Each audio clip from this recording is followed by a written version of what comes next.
so we get all this. Okay, now I can share the screen. So he just noticed it was a known issue, but Right. it sort of just made you think maybe he's not rideable, Right. or you just had a panicky moment. Yeah, both. Okay. Both of those.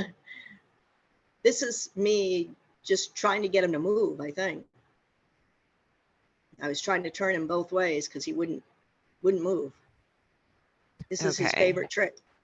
His favorite trick, get under it. My husband did Oh, that. whoops. His favorite trick is, get under a tree in the shade and just refuse to move. No Okay. matter what. But well, there's better videos than this one. That's okay. Yeah, that's just a quick little 25-second video. All right, so that's pretty typical, correct? What what's Lately, what's going on in there has been the problem of recent. lately, Okay. yeah, Okay. And before that, he was going pretty smoothly. yeah, walk, trot, canter. Okay. This is just him walking. So you could see all the movement. Yeah, he's pretty hitchy. Is it on the right side? Yes. Okay. He's very short on the right hind and he's high on the right side of his Yep. pelvis. Yeah. But he looks pretty comfortable. So how Yeah. long did it take you to get him going from the first video to this video? Because now he's going. I think this actually came first. He And the was reason, walking first and then he yeah. stopped. And the reason why he stopped was because he got out there under a tree in the shade and decided that's where he was going to stay. Okay. So, Got it. yeah. So he gets to this point right here and pretty much just stops. And then we go Okay. to that. Yeah. And the first things we were doing was we were walking back and forth, and my husband had to keep literally turning him around because he wouldn't turn around and go in the opposite direction. Like, I think that's this one. So now you're in the shade, and that's where Yeah. he had stopped, which was the first Yeah. video. And my husband got him going, and then he goes up here a ways and he just stops again. And I'm not going anywhere. I'm not going to turn in either direction. I'm not going to go to the barn. I'm not going to go anywhere. I'm just going to stand here in the shade. And no matter what she does, I'm not. And then you sent me an email that said you took a whip with you and gave him kind of a firm. Yeah, because when we first started working together years ago, he was doing this too. And Yes, you I said, remember. yeah, give him a crack on the butt. And if he doesn't move, give him another one. And if he doesn't move, give him another one. And usually by 3, he would get going. Now, at this point in time, he wouldn't move. So I'd gotten off and walked him to the barn. And I just had Tony shoot it so you could see him from the back. That's all. Yeah, But no, and that sort of confirms. So he's a little disengaged, so he's not super comfortable. He could be tight in his back.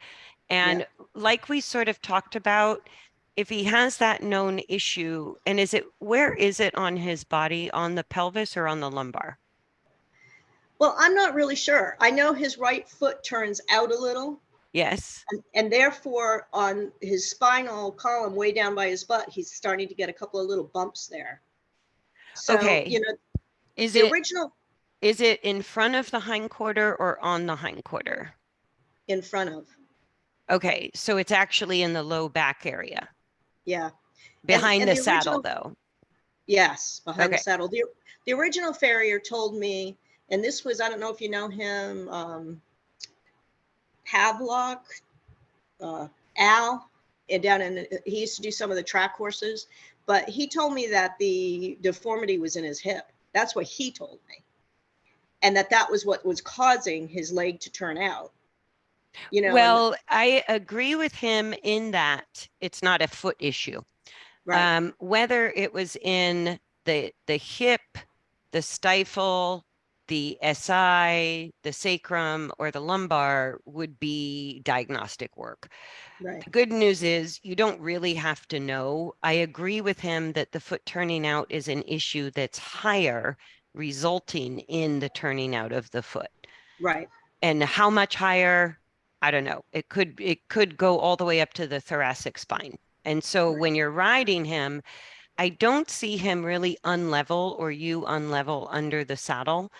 So normally, if that issue was traveling all the way up to the saddle, you would feel that he's always tipping you and the Right. saddle to the left, Right.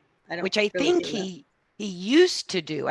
If I recall, I think that was one of the issues we addressed with him a little bit was he was sort of, and most off the track thoroughbreds tilt left.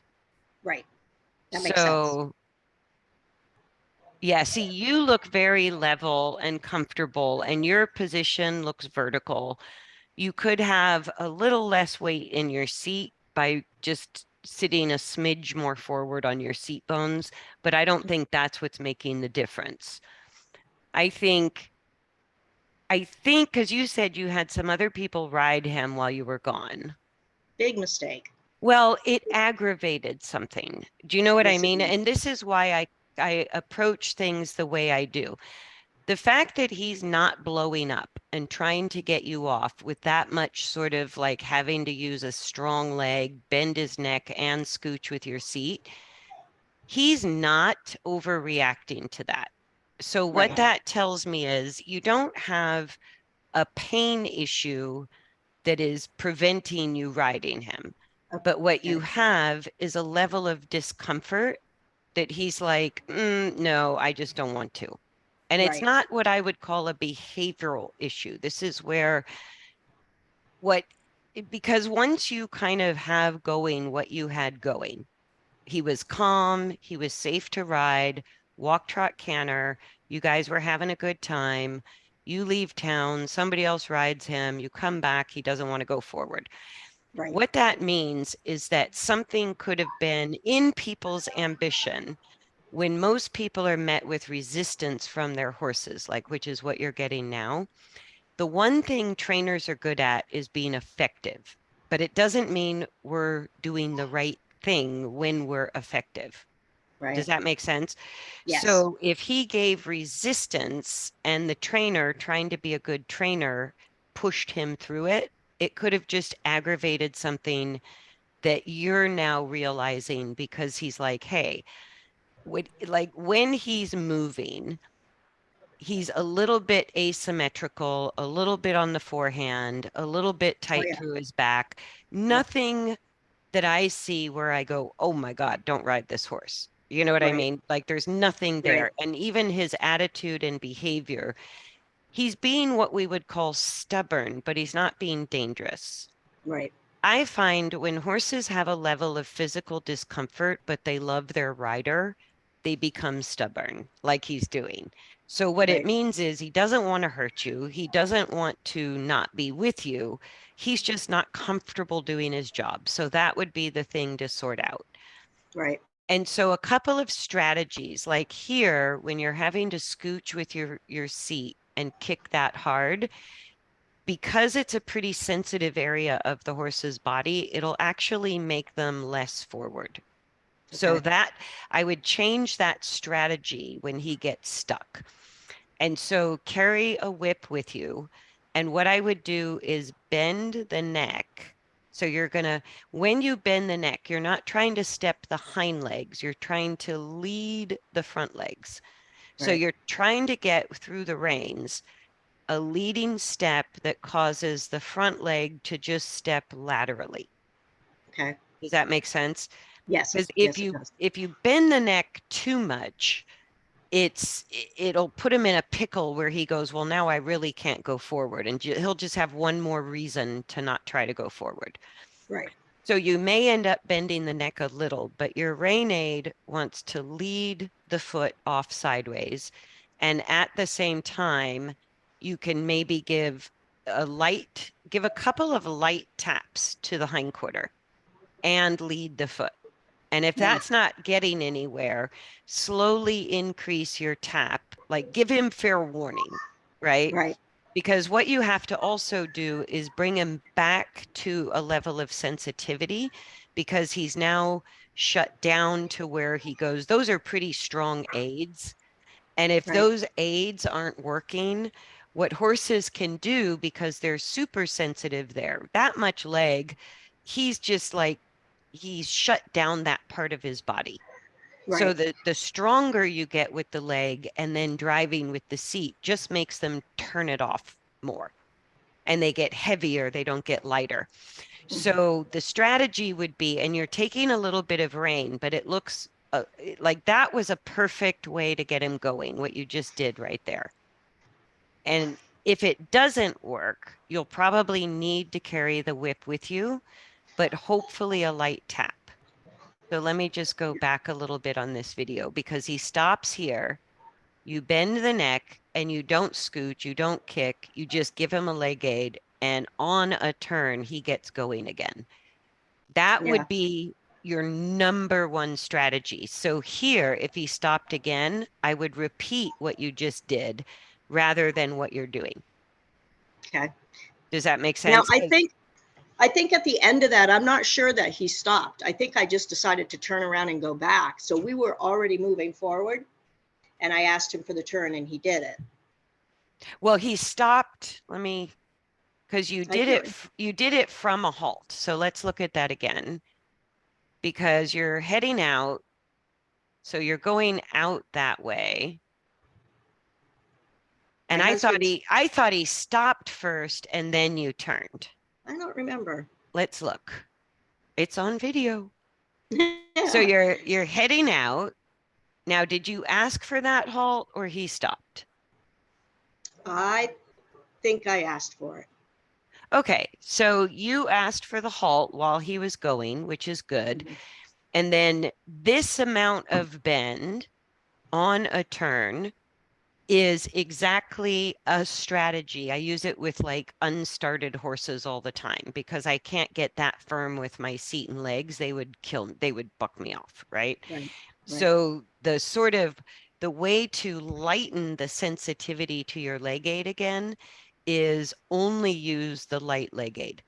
And then Okay. once you put your leg on, your backup plan number two is take the inside rein and you're asking him, like, you're not bending his neck too much. You're not putting him in a jackknife position. You're sort of leading him on the turn. Right. That's perfect. And so light leg, lead onto a turn. And then the third element would be some light tapping with the whip first. And the final, you got to move your butt element is a little bit of a harder tap with the whip on the Right. hind quarter, Right. right? So would I be So using this the same side as I'm turning him? Like, with am the I whip, using my?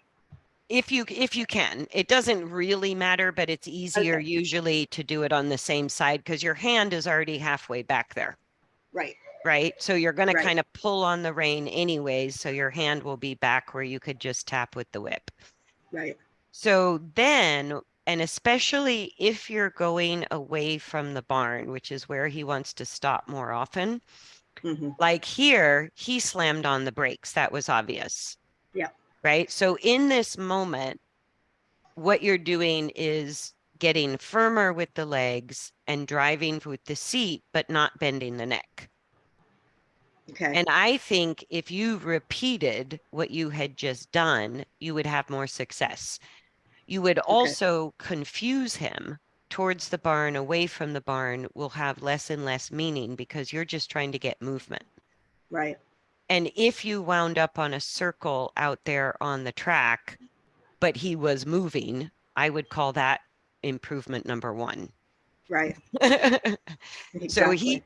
he may sort of resist as you get farther and farther from the barn, Right.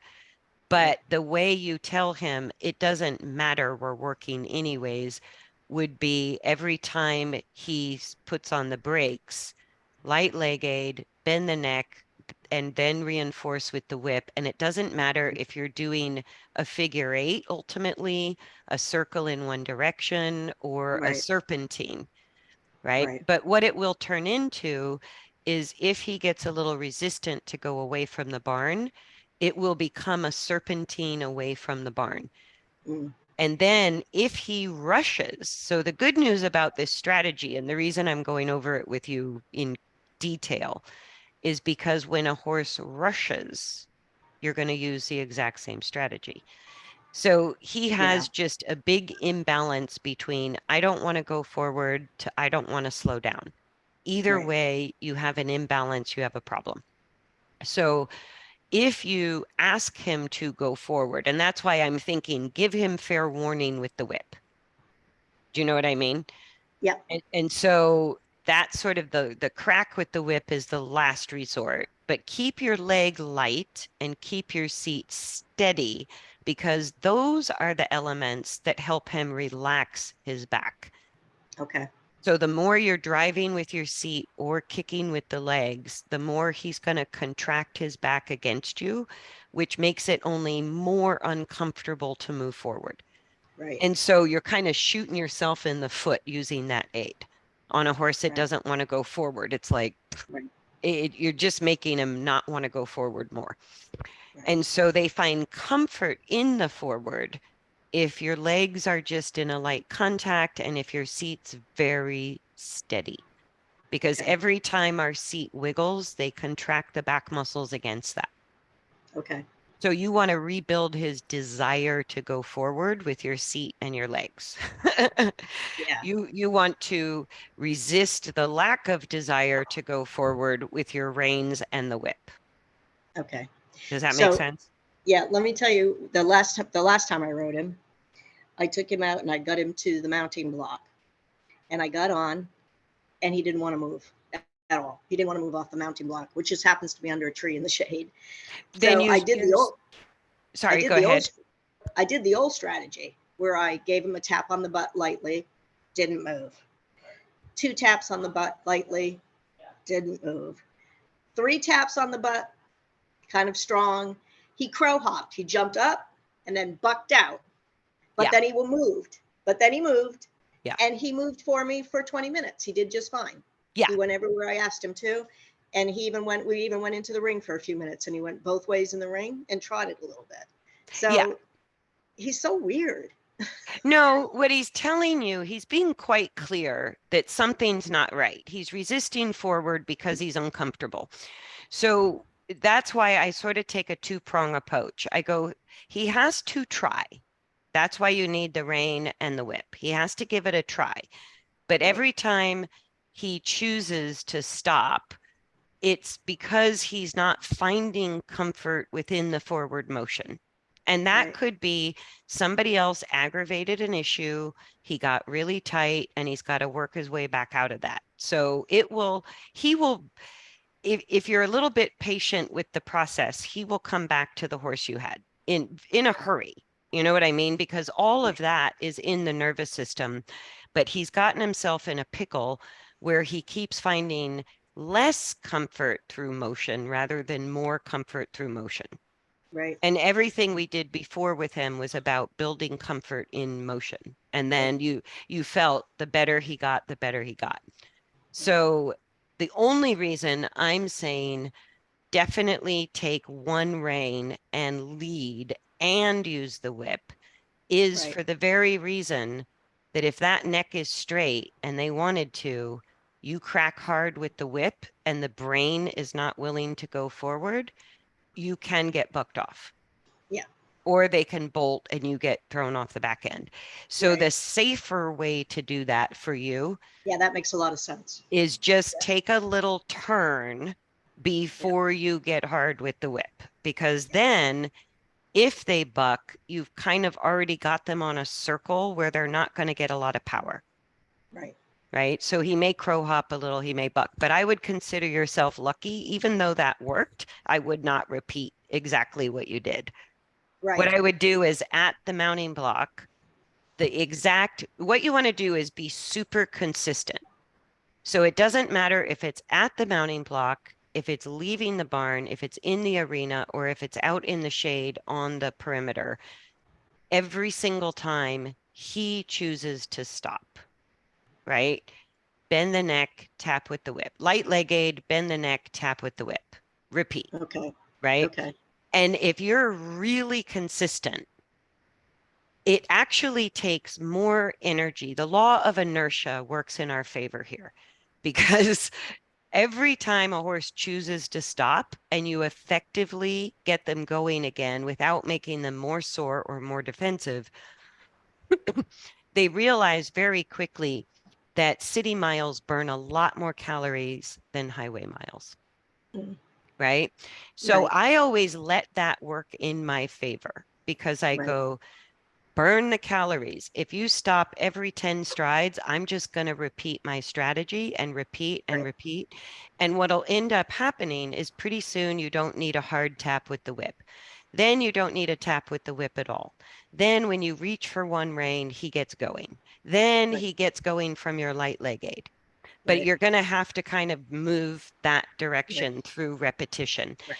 So if you're very pragmatic, steady seat, light leg, bend the neck, add the whip, then pretty soon he anticipates what's coming.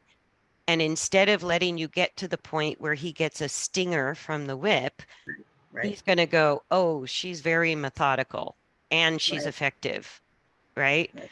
And Right. so the crack with the whip is not the favorite part, but you need to get him to try, which means Right. 2 steps is a try, right? Right. So then if he gives you 2 steps, you begin again, light leg, bend the neck, add the whip. Right. And in that process of very precise repetition, he learns it takes more energy to fight you and it becomes more comfortable to just move forward. And Right. that's always how you want to work with the mind of every horse because horses are comfort-seeking creatures. And I think he feels safe with you because there's no, and especially with what you're describing, he crow hopped and then he went for 20 minutes. He goes, okay, she really means it. Like, so he didn't escalate the defensiveness and get Right. worse. So that Right. means you have a horse that feels 100% safe with you. So He should once by now. yeah, exactly. And you have a long history of success with him. So this is that if that were different than what happened, I would say you might have a behavioral issue. Mm. You don't. What I'm seeing is all of his bad behavior is expressing, I have a physical challenge, Right. right? So we Right. can call it behavior, but he feels safe. So to me, in my categories, I go, no, no, all behavioral issues belong in the category of the horse doesn't feel safe.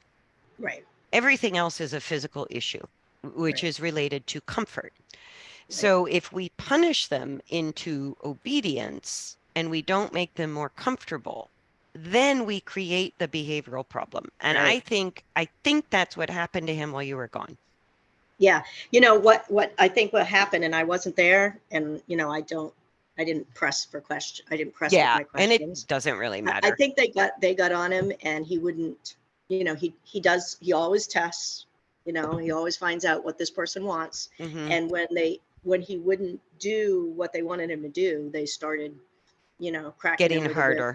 or Hmm. getting harder on him, and he just went into it.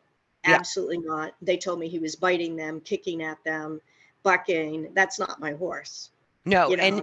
and that's usually the first thing they will do is escalate defensive behavior if you Yeah. don't have it right. Yep. Right? So your whole That's what he did. approach with them since I've known you with this horse has been gentle and pragmatic Yeah. and giving him the benefit of the doubt. Yeah. And so all of that hard work is in there. All he did was put a padlock on that training because he Right. goes, if this is how I'm going to be treated, I'm not going to put effort into anything. Right. And so it won't take you long to get your horse back. Right. This will not take long. But what he's sort of challenging you on, just like he did long, long ago that you've already Mm. worked through, is are you fair? Mhm. Are you kind? Mhm. And in your mind, you're thinking, this is a setback. and he's lost all his training. No, he hasn't lost all his training. He just lost a little bit of confidence, and he needs to be reassured that you're going to be fair and you're going to, take the try and say thank you and repeat the lesson, and take the Right. try, say thank you, and repeat the lesson. And all horses respond to that beautifully because we're being fair and we're being clear and we're being consistent. Yeah. And so if we're not escalating defensiveness, then they all get better. It's such a shame because, just before I left, like I said, we had started to work on the canter again, which we hadn't Yeah. done for a long time. And he was trotting whenever I asked him and never refusing. And he was doing so well that I thought, well, he's gotten to this point and I'd like to have, I'd like to now start working on collection because, he's always strung right out, and so I said, well, you know, the trainer here should be really good at that.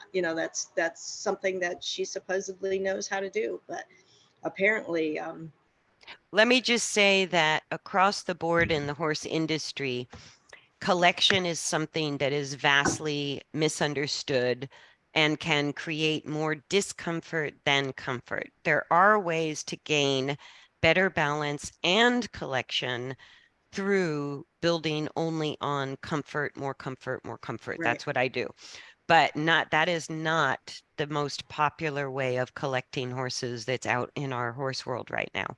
right. So you would be the best person to collect this horse because Lesson learned. yeah, and just, you know what? Pat yourself on the back because I think we underrate ourselves if we're not professionals.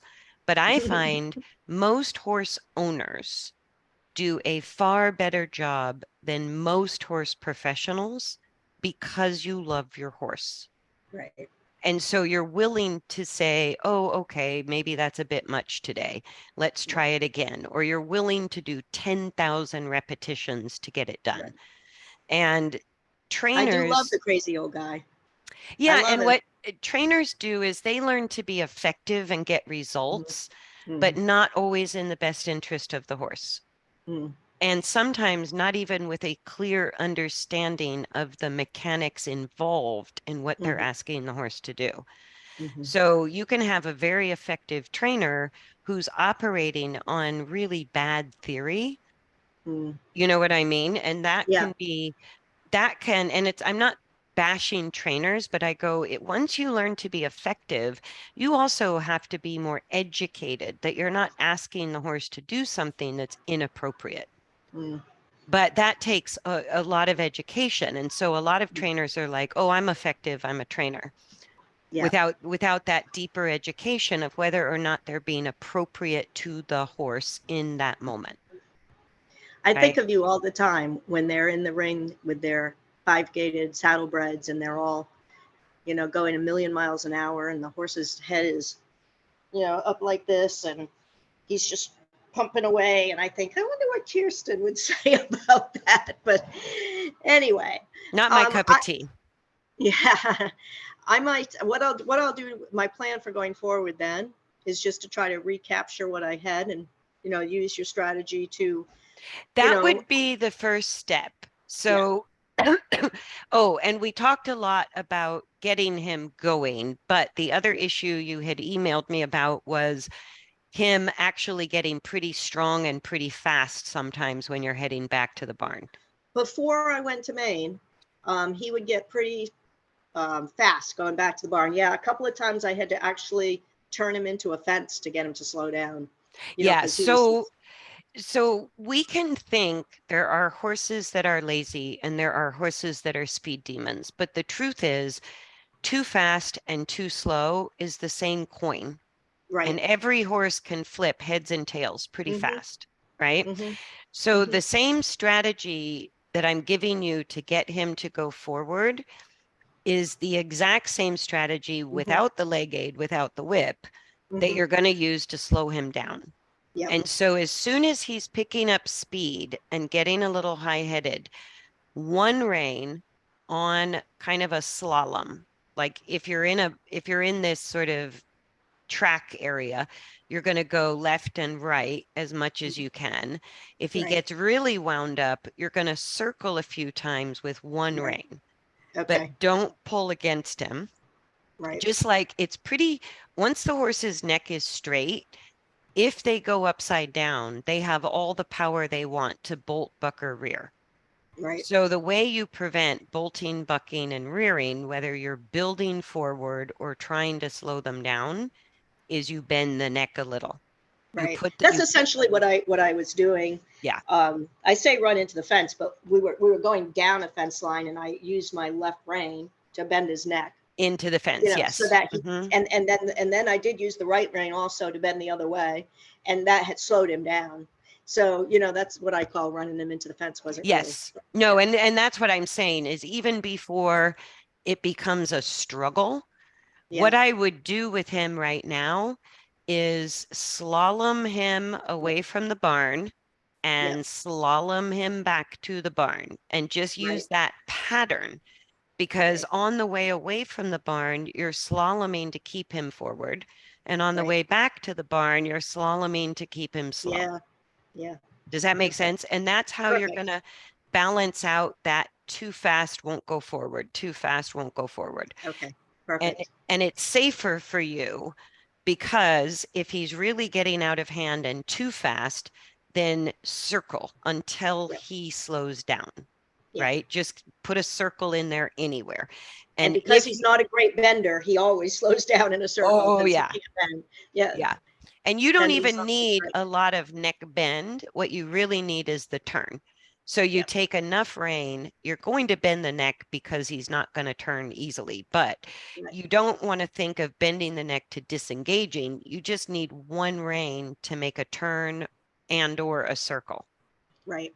And that should take his neck out of line with his back to the point that for your safety, he can't buck, bolt, and rear as easily with his neck bent as he can Right. with his neck straight, Right.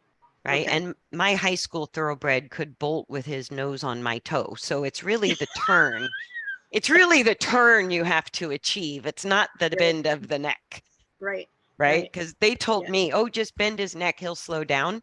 Nope, he bolted straight all the way down the trail, all the way home with his toe, with his nose on my toe. That's funny. Yeah, and I had That's to let funny. him, I just had to ride the bolt and let him put his neck straight because we were going to hit cement on the way home. And I was like, we're going to wipe out, we're going to die. Yeah. So it's actually the turn that does it, Right. not the bend of the neck. Right. Right. And it's the same problem. So horses that go too fast and won't go forward, but they feel safe with you are telling you, I'm not comfortable, which means his back is tight, his back is a little bit dropped, and he's got this sort of asymmetrical pattern. So, in the process of doing these slaloms, whether to keep him going or slow him down, you're going to actually help him come out of that upside down mode. And he may start to voluntarily offer some strides of long and low. Okay. Okay. And if he's offering strides of long and low, I would, keep doing don't change what you're doing because this could be, I won't lie, it could be a month's worth of work Sure. before you get your Sure. horse back, Sure. right? But it will work. It's just going to be some days is going to be more intense, right? Which Right. means you may have to repeat that aid or that whole strategy to get him to go forward every freaking 5 strides Right. until he believes you. Do you Right. know what I mean? And Yep. then other days you may get 20 minutes of forward from one try, Right.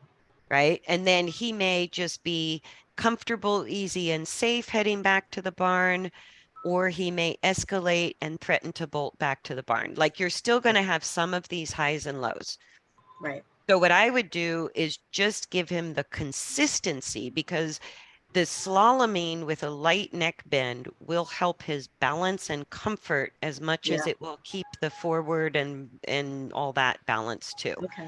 Okay. Okay, so I would just do that pattern. And even if you're in the arena, just slalom him wherever you're going, Okay. circles as necessary, but zero straight lines. Okay.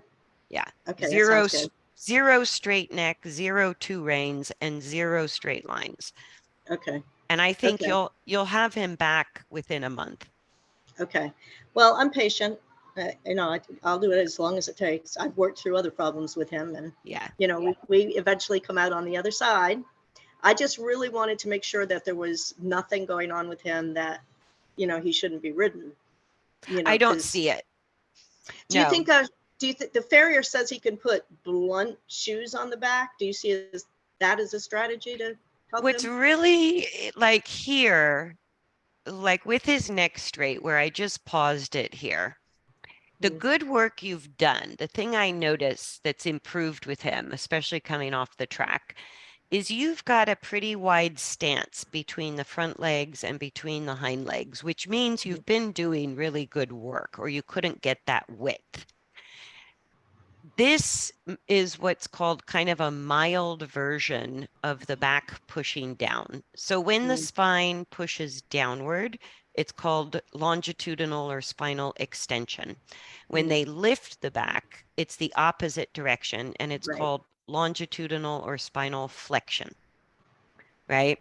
So when the spine is pushing down, whether it was a little or a lot, I use turns to get them out of that. Right. Right. So that's part of why I'm saying you'll be already starting the process of improving his balance. Mm. When you keep him straight, and right now, if when you're riding, if you look here, can you see the arrow, Yep. my little cursor?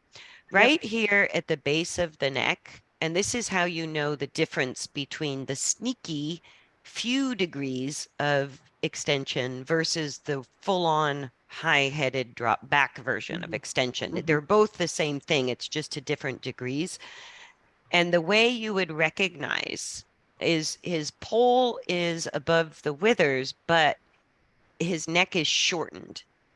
Right. And if you look here to the base of the neck, you'll see a bulge at the Hmm. side, at the base of the neck.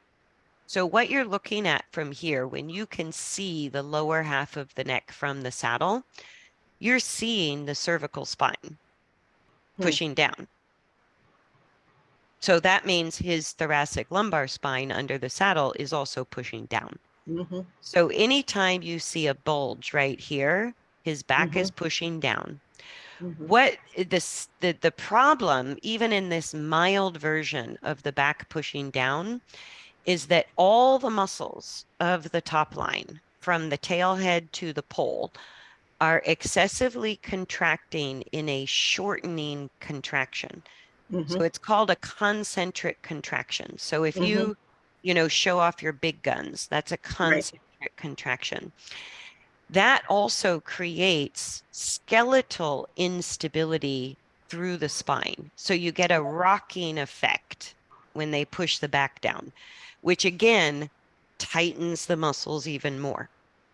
So just this posture, I go, yeah, when you scoot your seat on those tight muscles with an unstable spine, he's just shutting down more because he Okay. goes, it's just making it worse. And same thing with a busy leg aid because that posture tells me his back muscles are already excessively contracted. Right. And when he's moving, he's not really fully coming out of extension. He's in a sneaky version of it. So, like here, the way he's using his neck, he still has the back pushed down, but not excessively. It's only a few degrees. When Okay. you turn him like that, do you see his impulse to lengthen the neck before he Yeah. stopped?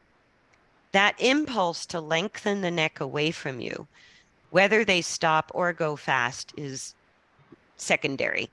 But whenever they lengthen the neck away from you and the base of the neck disappears from your line of vision, they're coming out of that downward direction of the spine Hmm. fully. Hmm. Most of them fall into an obvious long and low when they do that. So that's why I was saying if you're doing this slaloming and he's offering to kind of go longer and lower as he's also kind of regulating between the the Mhm. speed becoming easier to get forward and easier to stay slow. That's the benefit that is the first step I would give you anyways to collect him. You can't Okay. collect a horse that's upside down, but many, many, Okay. many people try. Okay. Right? Well, he So, does. He does. I think he does a really good job of that because he spent so much time in the round pen, mhm, practicing long and low, that yes, he offers long and low to me all the time. That's the way except he, now, and yeah, you notice it's related to the yep, behavioral problem you're yep, having is he's also yep, no longer in long and low. right. So that's how I know that whatever that issue is around the right hind leg is aggravated and Okay. he's uncomfortable. Part of the reason you're getting so much resistance is because of how tight his back is.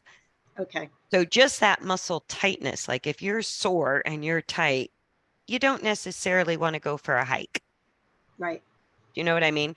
And Right. ironically, the movement on the slalom, when you're turning, even if you have a light bend of the neck, whether it's to get him going or to slow him down, and I think I can show you on this video where you turn him.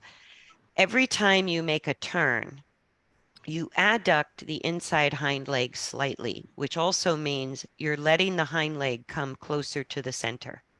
Mhm. So you're improving the pelvic rotation. But you see how he slows down and steps under and then lengthens the neck. Yeah. That's him trying to come out of extension. Okay. And then instead of coming out of extension, which is what you've worked on before, he's halting, right? Which is not the right answer. So you repeat. Okay. Excuse me, I got to get a drink of water. Sorry. I have a tickle in my throat. Too much talking today. So then when he locks down, like in this last moment, that's why the kicking and the scooching isn't working because he's just locking his back more and more. Yep. So you see how the neck shortened, his Yep. mind is off with the butterflies. And Yep. so he's just literally tuning you out. Right. But even though you would think that would get his attention, at a certain point, it's like if people around me start yelling, I hear nothing Yeah. because it bothers me. It's too much. Yeah. So the more somebody raises their voice, the less I actually Yeah. hear. Yeah. Me too. And Classroom teachers are good at that. yeah, exactly. I spent a life doing Exactly. that. So as a classroom teacher, what you learn is to repeat what you say until it Right. lands, Right. right? Rather than escalating kids, is not going to help. And sometimes Right. the yelling escalates or they That's, just shut you out. yeah. And with horses, that amount of effort in any given aid is the equivalent to yelling. Yeah.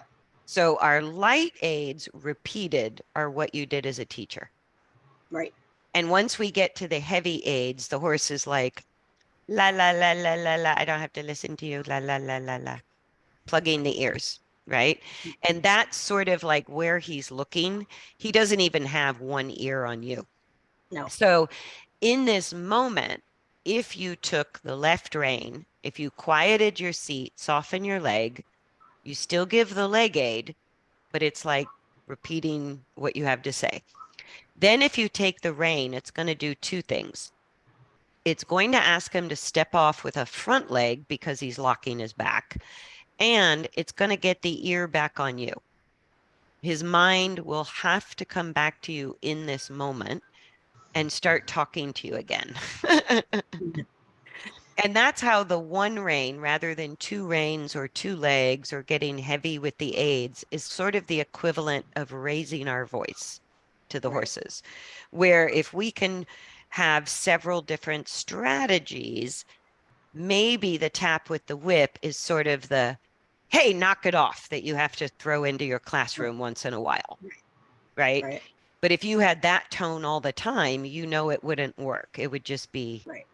Right. chaos. Right. Yeah.